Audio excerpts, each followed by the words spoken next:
We didn't know why Cameron had the gun. I just knew that I needed to stop things from escalating. As a mother, I wanted to make sure to keep him safe for his mother. Thank God you were there. Things could have ended up very differently. Yeah, the fact that hasn't escaped me.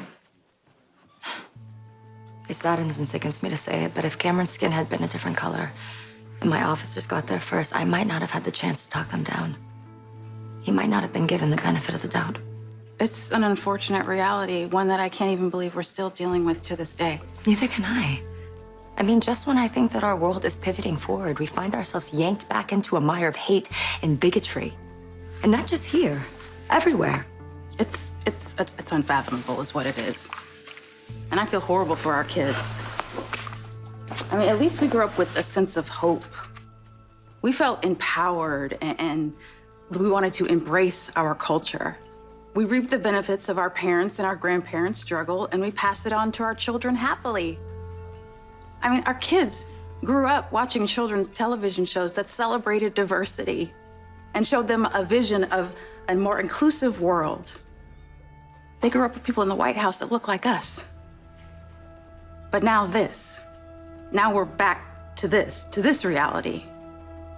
With our kids looking at us with pain and confusion, wondering why they have to proclaim that their lives matter. It's the most hateful bait and switch ever.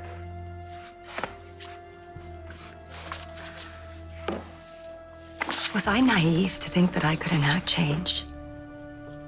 I mean, has there been progress? Sure, but obviously not enough. I'm a police commissioner, and I'm not sure that I can keep my own son safe outside of my jurisdiction. I mean, even here in Port Charles, TJ was wrongly accused of using a stolen credit card at Wyndham's because he was trying to buy something nice for Molly. That was 2015, it's 2021.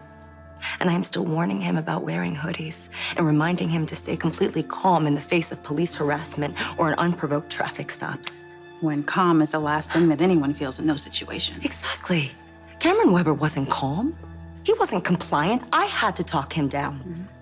So when Elizabeth came at me with her righteous anger and fear, as a mother, I understood.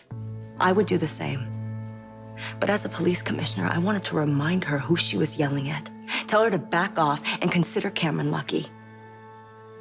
But I took it. And I bit my tongue. Why? I think you know.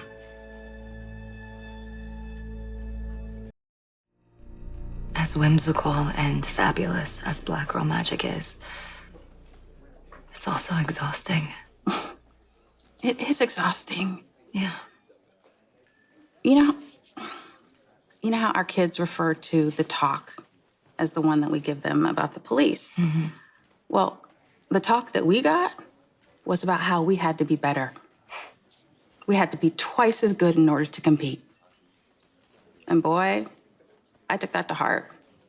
Through school, through medical school, through all of my jobs, being a doctor was in perfect alignment with my ability to compartmentalize.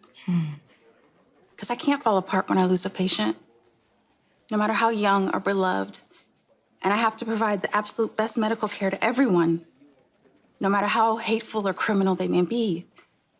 But watching less qualified people get promoted and celebrated, that's not in the Hippocratic Oath, right?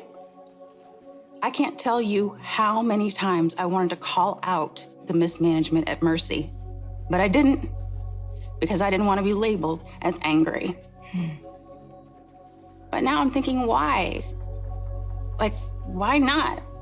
Why shouldn't I? Why shouldn't I be angry? I have just as much right to outrage as anybody else. I hear you. Mac and Anna never had to be magical to hold down my job. The standards I'm held to shouldn't be higher or lower. If I fail, I fail. If I succeed, I succeed. I'm accountable for my own choices. That's not the case for everyone, though, is it?